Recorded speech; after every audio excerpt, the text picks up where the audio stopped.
अच्छा, तुम्हें पता है हम लोग के पीएम श्री स्कूल जवाहर नवोदय विद्यालय में पंच प्रण के नाम पर बहुत सारी एक्टिविटीज़ की जा रही है, प्रोजेक्ट जिसके अंदर know your local culture, Uttar Pradesh के कल्चर के बारे में आप लोगों को कुछ पता है? नहीं पता है? तो अपने उत्तर प्रदेश की जो संस्कृति है बहुत ही समृद्धशाली संस्कृति है, और हम लोग आगरा में रहते हैं और सबसे पास है मथुरा, है ना। आगरा और मथुरा का जो मिक्स कल्चर है वो होती है गोवर्धन पूजा। क्या आप लोगों को इसकी कहानी पता है? किसी को पता है? चलो सुनाओ। एक बार की बात है, तो गोकुलवासी गोकुल में पूजा कर रहे थे। तो वहाँ पे कृष्ण जी आते हैं, तो उनसे पूछते हैं, बाबा हम किन की पूजा कर रहे हैं? बाबा नंद बाबा बताते हैं कि बेटा हम इंद्रदेव की पूजा कर रहे हैं। कृष्ण जी ने पूछा कि हम इंद्रदेव की पूजा क्यों कर रहे हैं?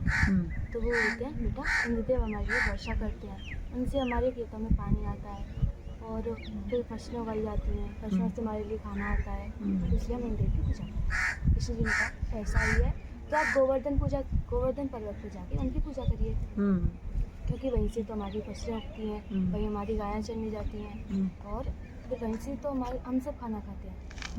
फिर वो उन्हें मनाकर गोवर्धन पूजा के लिए लेकर जाते हैं। फिर वहाँ पे गोवर्धन पर्वत की पूजा होती है, और फिर जब गोवर्धन पर्वत की पूजा होकर आती है गोकुल में, तो वो सब आ जाते हैं गोकुलवासी। फिर इसके बारे में इंद्रदेव को पता चलता है कि उन्होंने इंद्रदेव की पूजा नहीं की है गोकुलवासियों ने। तो फिर इंद्रदेव को है ना बहुत ही क्रोधित होते हैं, और फिर वो इंद्रदेव उनको बुलाते हैं मरुत को, जो आंधी और तूफान लेकर आते हैं। तो उन्होंने उनको बुलाया और फिर उनसे कहा कि तुम जाकर गोकुल में इतनी तेज वर्षा करो कि सारे गोकुल में पानी भर जाए। फिर वो जाता है और इतनी तेज वर्षा करता है कि सारे गोकुल में पानी भर जाता है, बाढ़ आ जाती है। फिर गोकुलवासी कान्हा से कहते हैं, कान्हा देखो अब क्या हुआ, इंद्रदेव रुष्ट हो गए हमसे, उन्होंने कितनी तेज वर्षा की है।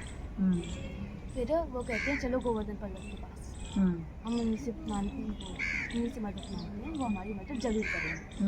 वो उनके पास जाते हैं। तो जो कृष्ण जी थे उन्होंने अपनी छुरी उंगली पर गोवर्धन पर्वत का पूरा उठा लिया, इस ने गोवर्धन पर्वत को उठा लिया और सभी गोकुलवासियों को वहाँ से बचा लिया, और आसपास के गाँव में भी पानी भर जाता तो उनको भी बचा लिया। तो बहुत बढ़िया, बहुत बढ़िया। और आप लोगों को मालूम है कृष्ण जी ने इसके ऊपर पर्वत को धारण किया, गिरी को धारण करने के कारण उनका नाम क्या पड़ा था? गिरिराज, गिरिधर। गिरी को धारण करने वाले, हिंदी में समास होता है ना। पता है? पता है?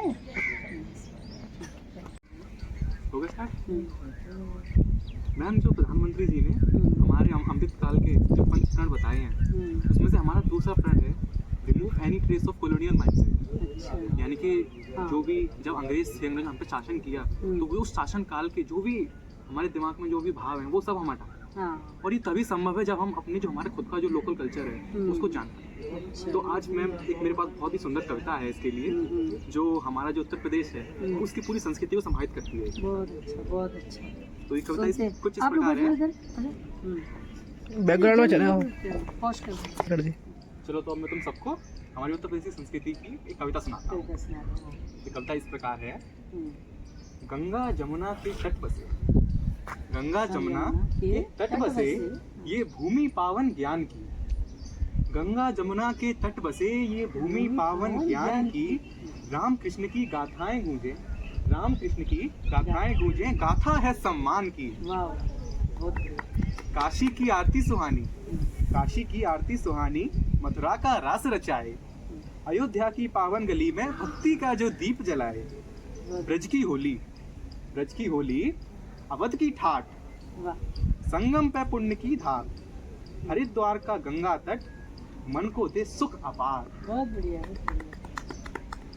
बनारसी साड़ी की महक, चिकनकारी का निखार, संगीत की सुर लहरियों में बसता है तानसेन का संसार।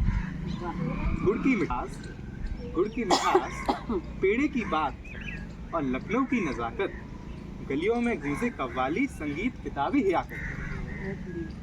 हाथ में पान और जुबा पे तहजीब, कहावतों की शान, एक अनोखा उत्तर प्रदेश जहां बसे पूरा हिंदुस्तान। वाह